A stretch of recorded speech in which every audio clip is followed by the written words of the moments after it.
As John Anik likes to say, just 2 sleeps until Sean Strickland versus Jack Hermansson takes place.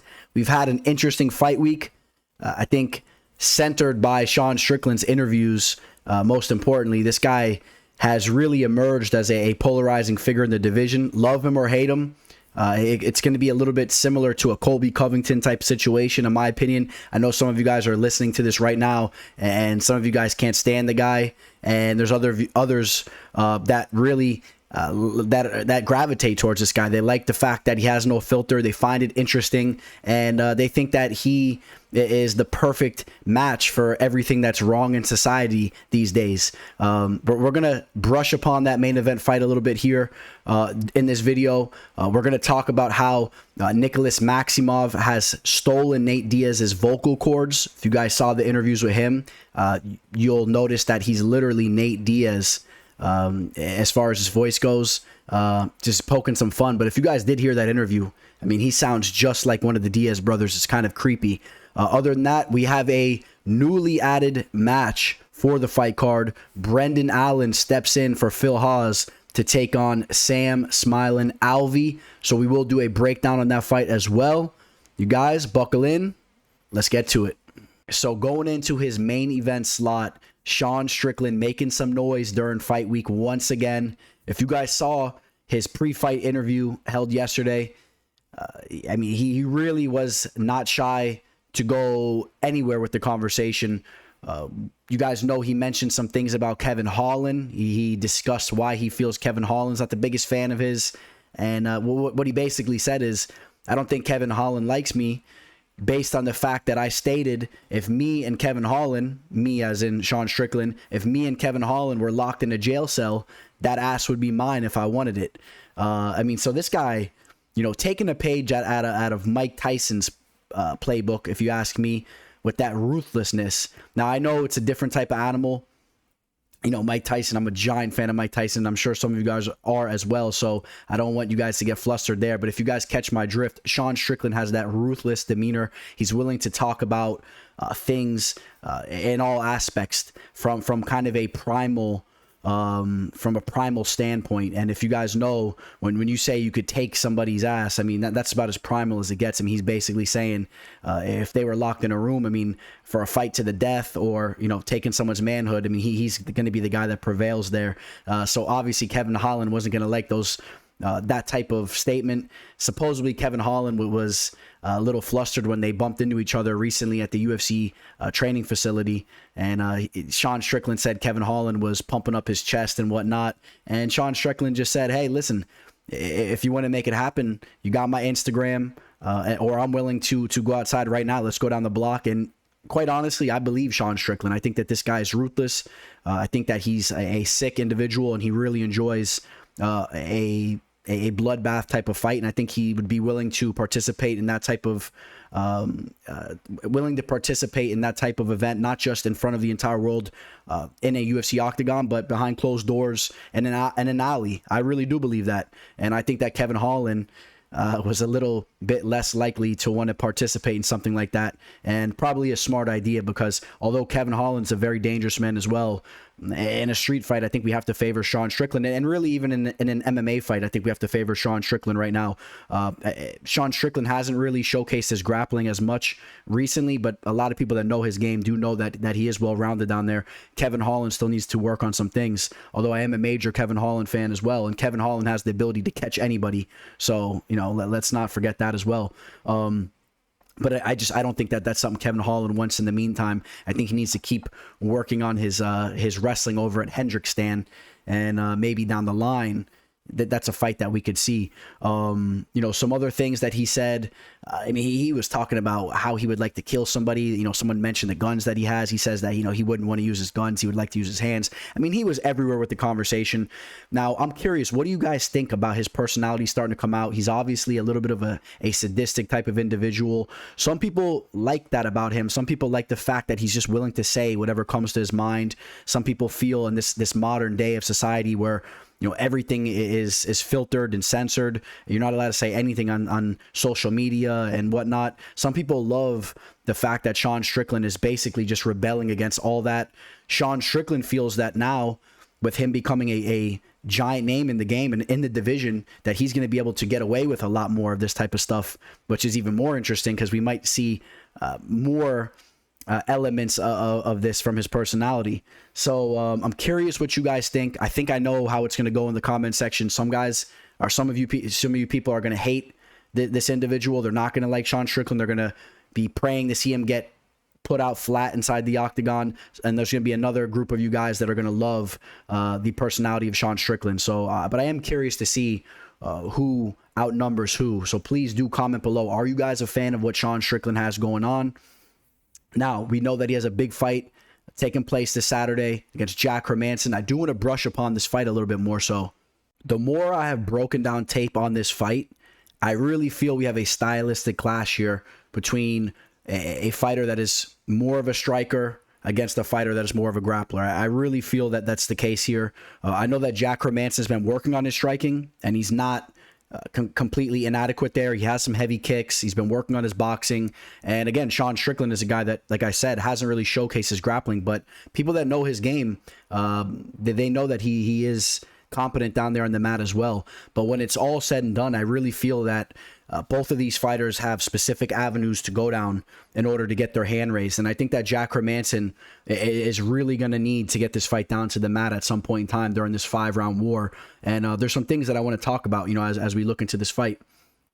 Jack Hermansson, one of the more underrated ground games in the UFC, period. I think that may have a little bit to do with the fact that he is of European descent. Not a lot of people give the Europeans credit for their wrestling, which is understandable because they're really not really known for their wrestling. But Jack Hermansson, somehow coming from the area that he's from, really has polished up his wrestling over the years, and really since he's entered the UFC has had solid wrestling and a solid ground game with the submissions, his ground and pound, all that.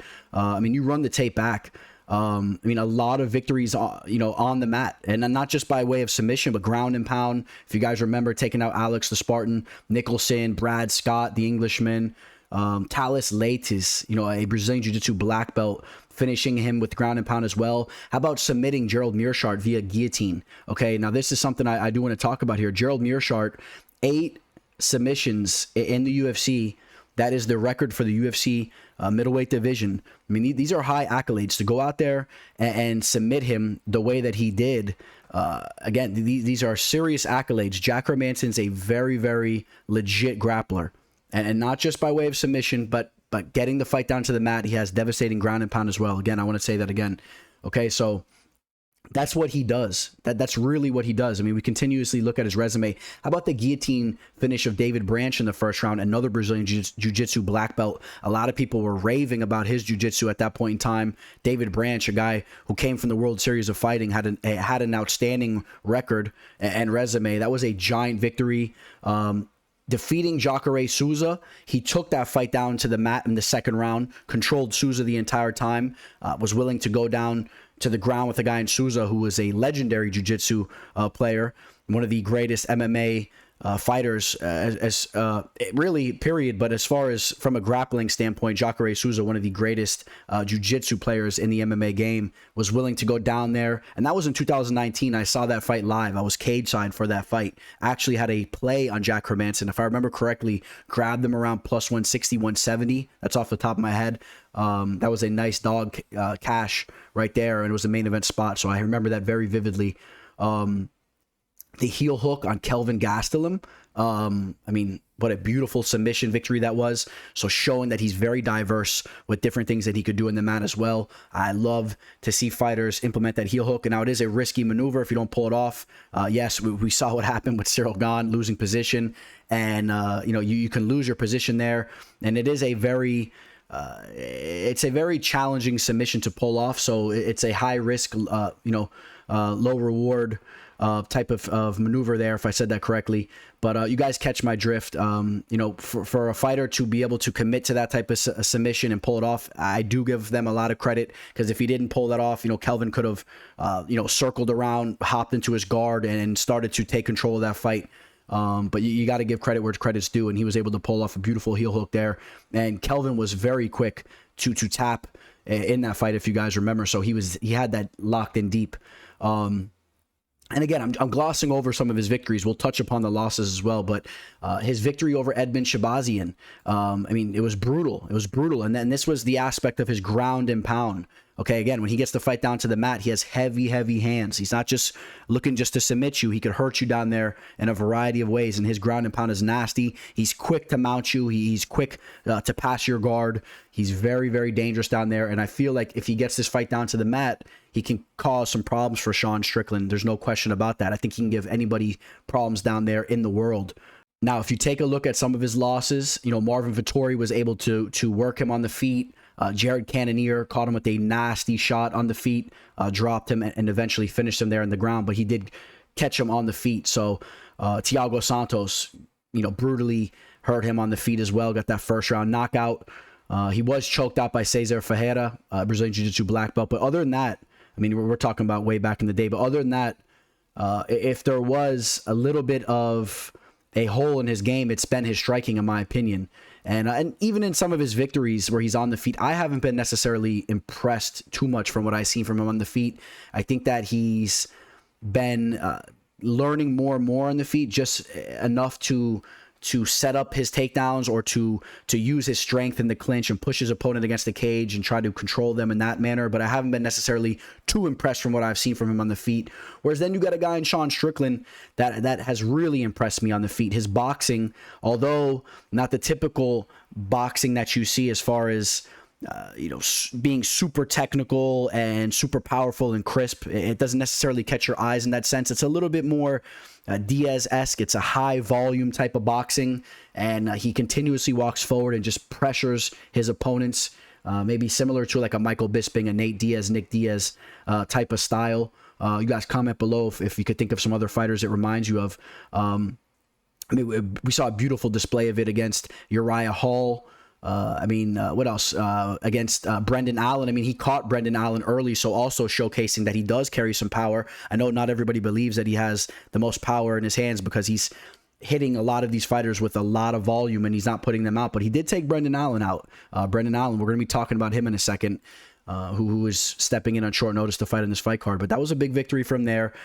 In this division, at the middleweight division, you're talking about guys that are very large men, believe it or not. Now, 185, people think, 185 pounds. These guys are cutting down from 200 and whatnot pounds. These are large men. The gloves are extremely small in the UFC. You guys know that. Don't think that these fighters can just go in and take the shots that Sean Strickland puts out there. A lot of these guys are going to get cut up. They're going to get TKO'd, and you're going to start to see some of these guys get knocked out more and more from Strickland. I'm promising you that. Sean Strickland is landing 5.45 significant strikes per minute while only absorbing 3.73 in return, with a defensive rate of 66%. I mean, this guy is extremely efficient on the feet. He's extremely ballsy. He's willing to take a shot to land 2 or 3 shots on you. He's going to pressure you. A lot of fighters are not comfortable stepping in there with him in that type of fight, and he'll start to implement his will and break those types of fighters.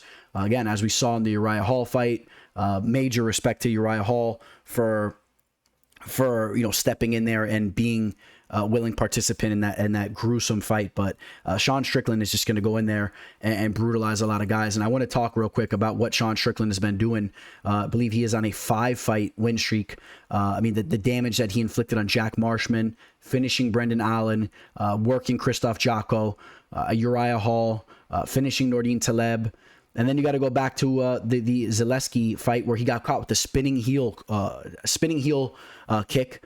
Spinning hook kick, they call it here. I mean, it was a nasty shot. Those types of shots are going to take out anybody. So do understand that Sean Strickland has a granite chin. That type of kick there from Zaleski, a capoeira type kick. Good luck for anybody to stand up after a shot like that. And he was wobbling and he tried to survive, but it wasn't. He wasn't able to do that, and you can't blame the guy. Kamaru Usman was able to ground him out with some wrestling, and that's really one of the only fights you're going to be able to pull up on him where he was taken down and controlled like that. But you're talking about the greatest welterweight fighter in the division right now, besides Khamzat Chimaev. You guys like how I did that?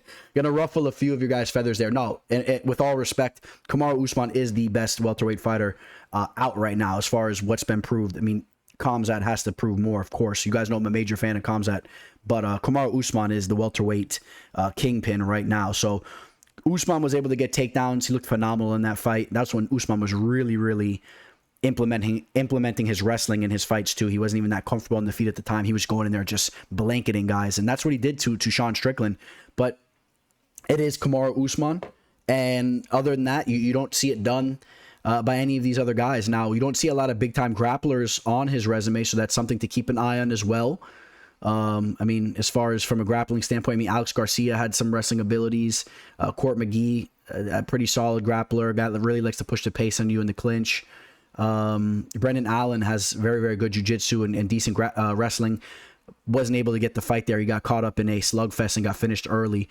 So we haven't seen him tested there that much. But if you know the word on the street, people do say that Sean Strickland is very, very competent down there and just really likes to engage in a brawl in the feet. So this is a very interesting fight stylistically. And I'm curious, who do you guys have winning this fight? We take a look at the betting line, and you still got Sean Strickland right around a 2-1 favorite, right around -210, up to as high as a -250 over at BetMGM. But typically, you're going to see this line right around -220 to 230, with Sean Strickland being the favorite, of course. Do you guys see some value on Jack Hermansson, right around +175, +195? Do you guys see the value there? I think he has to get this fight down to the mat. Another little element we'll talk about real quick is the cardio standpoint. A 5-round fight. Maybe Hermansson can try to make this a grueling match and try to drown Strickland in the later rounds. But Sean Strickland has shown to really have some solid cardio as well. So you guys know I do favor Sean Strickland to be able to pull this fight off. I think he avoids those grappling exchanges. I think that he works Hermansson on the feet a little bit. And again, we've seen Hermansson dropped and hurt on the feet. So when Strickland's throwing that high volume on the feet, landing a lot of shots, let's see how Hermansson holds up. I know Hermansson favors those leg kicks as well. When you throw those leg kicks, as Sean Strickland's heavy on that front foot, you're going to be there to be countered with some shots as well. So just keep that in mind. Look for that battle on the feet. All right. But Sean Strickland, of course, is my pick. Comment below. Who do you guys have winning this fight? Guys, the offer is still on the table. If any of you guys are looking to sign up for a new sports book, if you're looking to sign up to bovada.lv, just reach out to me so I can give you my referral link and I can give you the correct email. It's not MMA Fortune Teller. I have a different email for the referral link. If you guys sign up through that referral link and you deposit $50 or more, I'm giving you my plays for free. Besides that, though, I want to let you guys know I got 3 plays locked in for this upcoming weekend, and I'm expecting a giant card. I'm expecting a clean sweep. So this is the time to reach out to me. I'm telling you guys now. Just want to let you guys know the offer still stands. If you sign up through Bovada, I give you the entire fight card free. Or, of course, if you guys are interested in my pricing anyway, for my packages, for my bets, reach out to me. All my contact information is below, my email, Instagram, Twitter. Shoot me a message, and I will give you guys my pricing. But this is probably the week that you're going to want to do it. I'm telling you guys now, this is the fight card. I'm expecting a clean sweep, and I got some really, really solid spots, so keep that in mind. Now, we have the newly added match of Brendan Allen versus Sam Alvey. I think this is an excellent thing here for Brendan Allen. Obviously, coming off that tough loss to Chris Curtis. And before that, he was on a nice little 2-fight win streak with an excellent performance against Punalehi Seriano, who also fights in this card. I think Brendan Allen needs to step back in there and get a solid victory and start to string off some wins, because this is a guy that has some real potential. He's just, unfortunately, made a few mistakes inside the octagon, and it's cost him. And, of course, also the loss to Sean Strickland, where he was a little bit too willing to engage in a slugfest on the feet, in my opinion. So some mental errors there that have cost him. Same thing with the Chris Curtis fight. Although Chris Curtis has just been an absolute buzzsaw, and he's been a guy that's been on a mission. He's had a hit list, and everyone that he's been stepping in there with, he's just been taking them out. And in another roundabout way, also taking out Phil Hawes, who Brendan Allen is stepping in for. So we got a big circle going on with these guys. Sam Alvey, a guy that's just been losing fight after fight after fight, but a guy that's kind of a polarizing figure. He has that funny personality. He's really a good dude. He's willing to engage in a fan-friendly type of fight, a little bit more of a counter puncher. You guys know I say that the there's a method to beat Sam Alvey. It's up to the opponent if he just wants to take that easy W, and all you got to do is just slow the pace of the fight and whip the leg kicks, and you will outstrike Sam Alvey. If you want, you could even outstrike him 5-1. I mean, you might hear some boos, but Sam Alvey will give you that opportunity. He's constantly on the back foot. If you look to engage, Sam Alvey can clip you with a nasty hook. We've seen him do that for years from his Ultimate Fighter days. I've seen him do it live. Where he knocked out a Russian fighter. I forgot his name, but he didn't last long in the UFC. Saw that live in Orlando.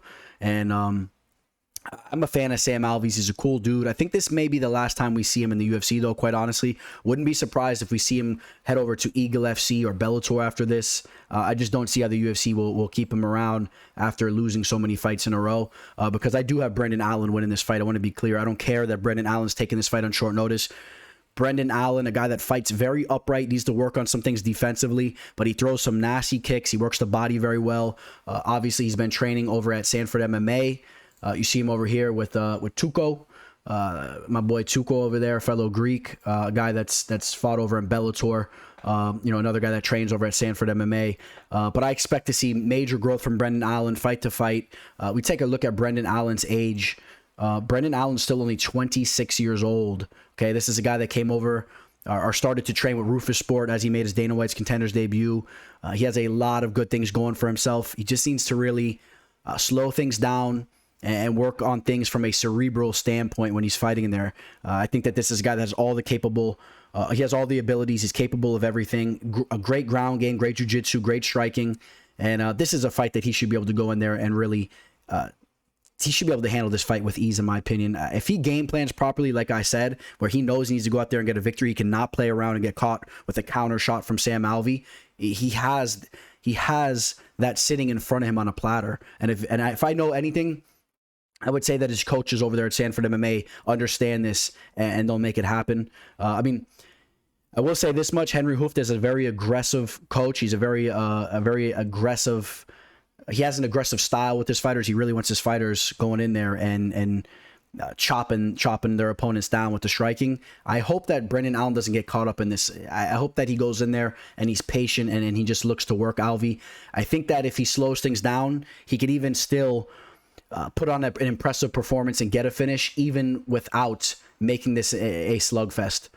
Sam Alvey is a guy that has taken some major shots throughout the years, definitely has a solid chin, but we've seen him wobbled a little bit as of recently, right? We've seen him get hurt, and I think that if Allen's patient, he can set up a solid shot where he could really hurt Alvey, and the crowd will be just as excited if you're patient with that. But don't get involved in a slugfest. Don't be chasing Alvey around the octagon, and because you'll have some devastating counter shots being thrown your way. And real quick, we take a look at the losses that Sam Alvey's had as of recently. He was finished by Julian Marquez via rear naked choke, a lot of split decisions. And then, Jimmy Crute finished him there. He hurt him on the feet. Nogueira hurt him on the feet. That was back in 2018. But even in these fights, he was wobbled up in a lot of these fights. The Ryan Spahn, the Klidson Abreu fight, the Da Un Jong, a lot of these fights. He was wobbled up. And it was the same type of situation where Sam Alvey was counter punching. He was on the back foot and he was having his opponent coming into his realm there. So I think Brandon Allen should be patient, make Alvey come forward a little bit, plot and take your time there, make him come at you a little bit and set up your own counters. But Sam Alvey, always a fun guy to watch. Not necessarily surprised to see him hanging around as long as he has. And this was a funny post that he put out here. I am fighting Phil Haas February 5th. He is a stud and I'm really excited for this fight. Just a classy dude is Sam Alvey. Unfortunately, like I said, I think this will be the last time that we see him. I could be wrong. Let's see how that plays out. I think this may be the last time we see smiling Alvey. So let's give him some respect. He's only 35 years old, so expect him to be over at Eagle FC, Bellator, PFL, something like that. So that's what I'm seeing there. We take a look at the live betting line.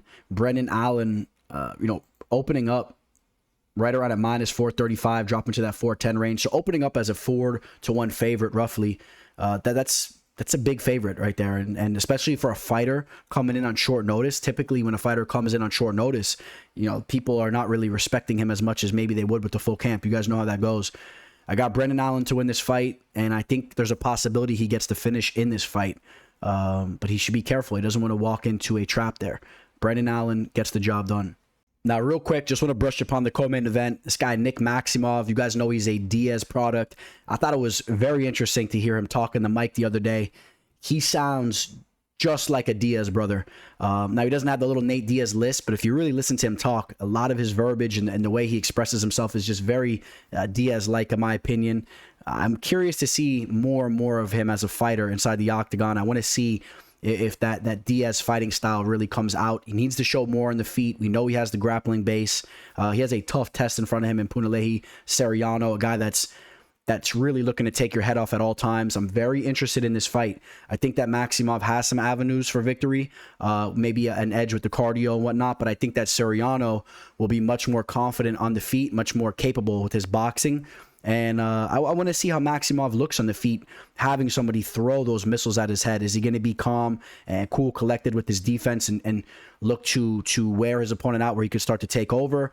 Being inside the ring and the cage, whatever he's training with his training partners at, being in there with guys like Nate Diaz, Nick Diaz, and all those guys over there, Joe Schilling, all those types of guys that he's brushing shoulders with.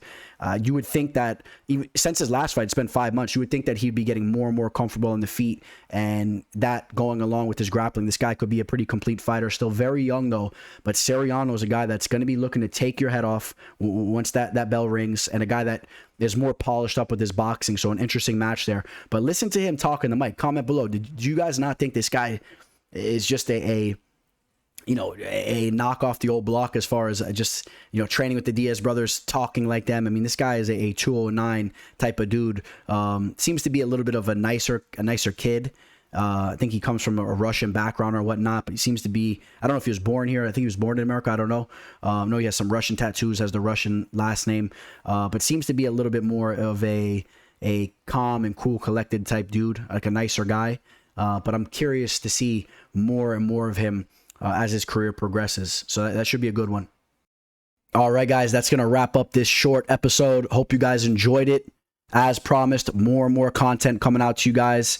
I will briefly tell you guys this. I don't want to talk about it too much until we really start getting things done here, but it seems I do have a location locked up for my studio.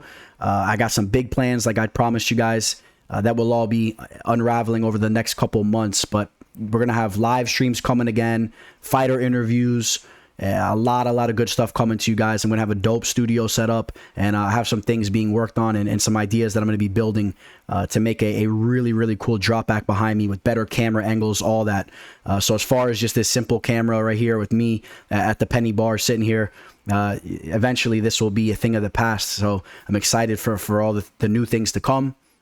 If you guys haven't already, hit that like button, subscribe. I appreciate everybody, especially, you know who you are, especially that person that just recently shot me that donation. That's much appreciated. Again, I have my information below. Anyone that sends donations to the channel over here, it's going to be going to setting up, stuff in the studio, equipment and all that. So, it really warms my heart when I see people send stuff like that, man. It really makes me feel good, man. I appreciate you guys. All right, guys. On that note, signing out. Teller. The MMA fortune teller. The teller.